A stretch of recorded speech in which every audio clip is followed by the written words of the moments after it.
के साथ जय गुरुदेव। बड़े परम सौभाग्यशाली है ग्वालियर संगत के प्रेमी, जो 3 दिन से लगातार आपके ग्वालियर संगत में गुरु की महिमा का वर्णन किया जा रहा था। गुरुगान की सागर की गंगा बह रही थी, तो ये बड़े ही सौभाग्य प्राप्त होता है प्रेमियों को कि जब ऐसा सुनहरा अवसर उन्हें और उनकी संगत को मिलता है। भले ही ये कार्यक्रम का नियोजन सभी लोगों ने मिलकर किया था, लेकिन राजपूत जी ने किया, ऐसा नहीं हो सकता। उन्हें अगर सभी संगत का सपोर्ट नहीं होता, सभी संगत का सहयोग नहीं होता, तो वो भी अकेले नहीं कर सकते थे। इसलिए गुरु की उन पर बहुत असीम कृपा है कि उनकी संगत उनके नेतृत्व में चलती है। जैसा वो कहते हैं तो संगत बिल्कुल बराबर उनका वैसे साथ देती है, सहयोग करती है, और हर मुमकिन काम जो नहीं होने वाला था होता है वो भी वो कर लेते हैं। तो इसमें सिर्फ और सिर्फ गुरु की दया है। तो गुरु की दया का वर्णन तो हम शब्दों में कभी नहीं कर सकते और ना ही बता सकते हैं, क्योंकि गुरु की महिमा इतनी बड़ी है कि आज तक संसार में कोई इसे गा ही नहीं सका, यानी कि बता ही नहीं सका। तो हम आपको एक छोटा सा गिलोरी वाला प्रयास कर रहे हैं कि बाबा जय गुरुदेव जी महाराज के जो अभिवचन है उन्हें जनता के कानों तक पहुंचाने का एक छोटा सा प्रयास था, और सफल रहा कार्यक्रम। गुरु महाराज की असीम दया रही।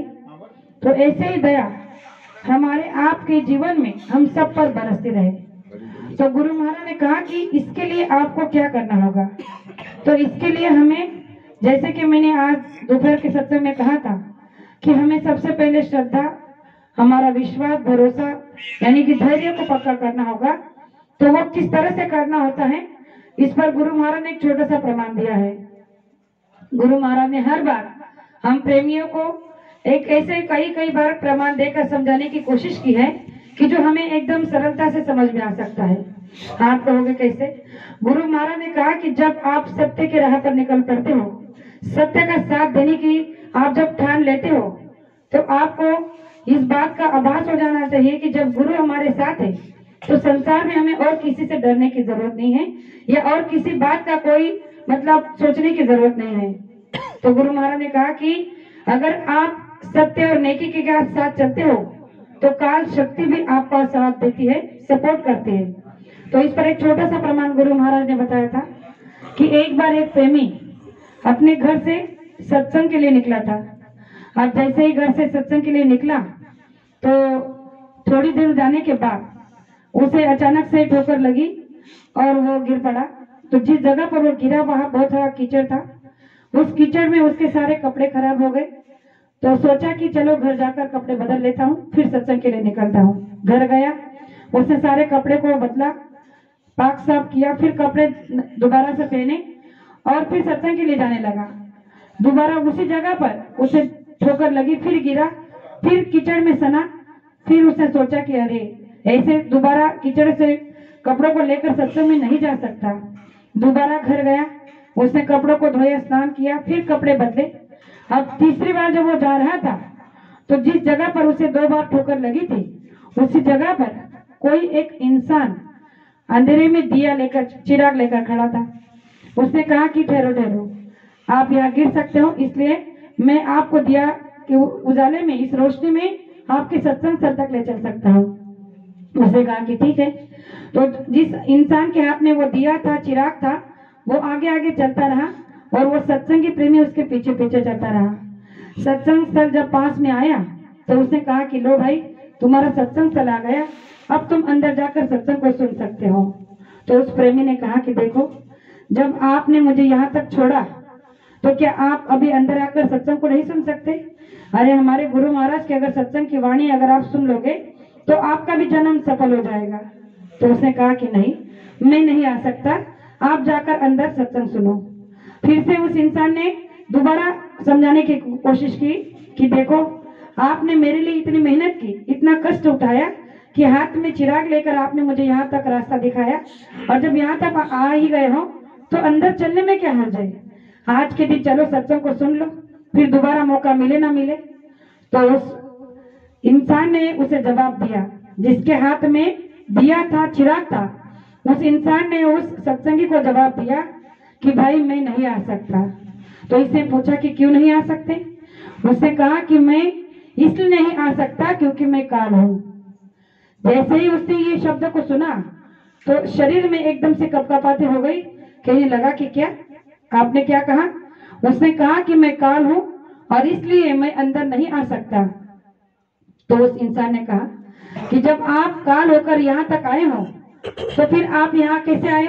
आप तो अंदर नहीं आना चाहते, तो यहाँ तक आप मुझे क्यों छोड़ने आए? तो उसने बड़ा सुंदर जवाब दिया। उसने कहा कि देखो, मैं काल हूं और मेरा काम है कि जो कोई अच्छा कार्य करता है उसमें विघ्न बाधा डालना। और मैं चाहता था कि तुम इस सत्संग स्थल पर ना पहुंचो और तुम्हारे महात्मा का सत्संग ना सुनो, जिसे सुनकर तुम अपने जीवन को, अपने चरित्र को, अपने व्यवहार को बदल सकते थे। इसीलिए मैं तुम्हें 2 बार गिराया। जैसे भी मैंने पहली बार तुम्हें गिराया तो तुम्हें पता नहीं कि उसका परिणाम क्या हुआ। उसने कहा कि जब पहली बार गिराया तुम घर गए, दोबारा से नहाकर कपड़े बदल कर आए तो तुम्हारे गुरु ने तुम्हारे आज तक के जितने भी पाप कर्म थे सब काट दिए। जब तुम दूसरी बार गए, तुमने दूसरी बार नहाया, कपड़े बदले और जब वापस आए तो तुम्हारे गुरु ने तुम्हारे सारे परिवार के जितने भी बुरे जटिल कर्म थे सबको काट दिया। अब तीसरी बार जब तुम नहा कर आने लगे तो मुझे डर हो गया कि कहीं तुम्हें और गिराकर तुम तीसरी बार भी अगर नहा कर आ गए तो कहीं तुम्हारे गुरु तुम्हारे पूरे गांव के कर्म न माफ कर दे। इसीलिए मैं डर के तुम्हें यहाँ तक छोड़ने आया हूँ।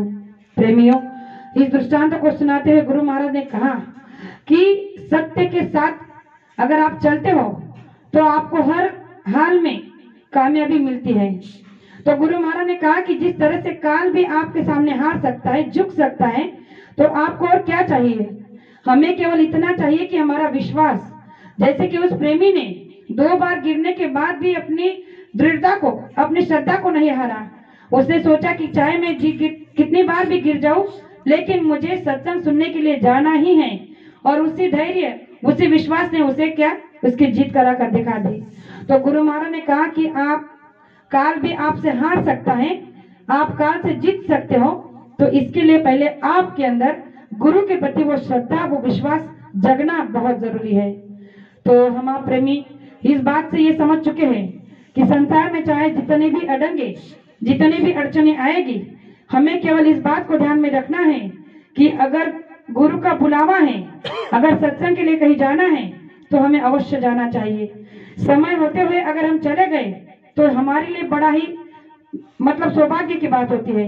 गुरु महाराज ने कहा कि आपके पास समय है लेकिन फिर भी आप आने के लिए आनाकानी कर रहे हो, तो ये आपकी भक्ति में बहुत बड़ा खलल पैदा हो सकता है, क्योंकि आपका मन इस तरह से मोटा होता जाएगा और धीरे धीरे आप संत मत से, अध्यात्म से दूर होते जाओगे। इसलिए प्रेमियों, गुरु महाराज ने हमेशा कहा है कि आप ज्यादा नहीं, थोड़ा सही लेकिन करते रहना, क्योंकि संत मत में कहा जाता है कि संसार तो आप करोगे तब भी होगा, नहीं करोगे तब भी होगा, लेकिन परमार्थ ऐसा नहीं है। परमार्थ के लिए हम आपको, जब हम खुद मन से चाहेंगे तभी उसे कर सकते हैं। जैसे कि अभी का आप एग्जाम्पल ले सकते हो, अगर आप मन से यहाँ आना नहीं चाहते थे तो आप नहीं आ सकते थे, लेकिन अगर आपने मन को ठान लिया था, बना लिया था कि नहीं हमें 7, 8, 9 तारीख में ग्वालियर में जाना ही है, तो गुरु महाराज ने आपको हर हाल में यहाँ पहुंचा दिया। ऐसे ही बात हमारे लिए हमेशा जीवन में सोचनी चाहिए। गुरु महाराज ने कहा कि संसार तो आपने हर युग में किया, हर योनि में किया। जब पशु पंछी की योनि मिली तब भी आपने संसार किया, कीड़े मकोड़े की योनि मिली तब भी आपने संसार किया, अब मनुष्य शरीर मिला है तो इसमें अपना सौभाग्य जगा लो। गुरु महाराज ने कहा मरने के बाद शरीर तो चला जाएगा, लेकिन आत्मा जो अमर अजर है ये कभी नहीं मरती। इसे उसके धाम पहुंचाने के लिए ये मनुष्य शरीर मिला है, और इसमें रहते हुए अगर पहुंचे संत महात्मा के पास चले जाते हैं, उनसे नाम का दान ले लेते हैं, तो गुरु महाराज ने कहा कि आपका जीवन सफल हो जाता है। तो ज्यादा कुछ ना कहते हुए मैं सभी प्रेमी से यही कहना चाहूंगी कि हम बड़े परम सौभाग्यशाली जीव हैं, जो ऐसे घोर कलयुग में बाबा जय गुरुदेव जी महाराज जैसे महान गुरु हमें मिले हैं, जिन्होंने हमारा संसार और लोक और परलोक दोनों बना दिया है। और इसके साथ भी संसार में किस तरह से रहना है, किस तरह से चलना है, और आध्यात्मिक जीवन में भी किस तरह से बसर करना है, ये सारा अभ्यास गुरु महाराज ने हमें बड़े बारीकी से सिखा दिया है, समझा दिया है। तो जैसे भी समय मिलता जाएगा हमें साकार के प्रचार में, सत्संग में, जहाँ भी समय मौका मिलता है चले जाना चाहिए, क्योंकि इससे बड़ा मौका मनुष्य शरीर के सिवा आपको कभी नहीं मिल सकता। इसलिए कहा जाता है कि बड़े भाग मानुष तन पावा, सुर दुर्लभ सब ग्रंथन गावा। सभी ग्रंथ में अगर सूर्य यानी देवी देवताओं ने भी कहा है कि सबसे उच्चतम देह अगर मनुष्य है, जो मिलने के बाद प्रभु की प्राप्ति हो सकती है, मुक्ति और मोक्ष मिल सकता है, जिसे पाने के लिए वो खुद तरसते हैं। तो सोचिए हम कितने परम सौभाग्यशाली हैं कि बाबा जय गुरुदेव जी महाराज ने हमें इस मनुष्य शरीर में आने के बाद इस बात का भेद करा दिया, परिचय करा दिया कि हमारा सच्चा लक्ष्य क्या है, हमारे जीवन का सही उद्देश्य क्या है। और इस उद्देश्य पर चलने के लिए हमें अपने आप को आत्मनिर्भर होना होगा, हमारे मनोबल के साथ साथ आत्मबल को बढ़ाना होगा, क्योंकि आज देखा जा रहा है कि मनोबल के कारण हमारा आत्मबल टिक नहीं रहा है। तो गुरु महाराज ने कहा कि जिस दिन आपका मनोबल बढ़ जाएगा उस दिन आपका आत्मबल भी आपको मिल जाएगा, और इन दोनों की शक्ति से आप इस संत मत के रास्ते पर तीव्र गति से चले जाओगे और गुरु का बताया हुआ आदेश का पालन कर कर अपने जीवात्मा को मुक्ति और मोक्ष दिला दोगे। तो ज्यादा कुछ ना कहते हुए मैं आप सभी से यही कहना चाहूंगी कि बड़े सौभाग्यशाली हम सभी प्रेमी, जो 3 दिन से ग्वालियर के इस प्रेमियों के बीच में जो सत्संग की गंगा बह रही थी, उसमें बड़ा हमने सहयोग देकर और प्रेमियों का अनन्य प्रेमियों के सत्संग को सुना, गुरुवाणी को सुना। और आज हम यहाँ आए हैं, ये भी गुरु महाराज के बड़े ही समर्पित और कर्मठ सत्संगी है। दोनों पति पत्नी बड़े ही लगन के साथ, श्रद्धा के साथ गुरु कार्य में लगे हुए हैं। तो मैं भाई साहब, आपका नाम? सत्येंद्र भाई साहब, सत्येंद्र सिंह, जिनके यहाँ हम आज पधारे हैं, वो बड़े ही गुरु महाराज के समर्पित प्रेमी हैं। तो इनके यहाँ आज आकर गुरु महाराज के 2 वचन सुनाने का मौका मिला। तो जो बातें मैंने कही, हो सकता कहने में एक आध शब्द ऐसा निकल गया हो जो मुझे नहीं कहना चाहिए था, तो आप मुझे छोटी बेटी समझकर माफ करेंगे, ऐसा आशा करती हूँ। और मेरे 2 शब्द को यही विराम देना चाहती हूँ। जय गुरुदेव।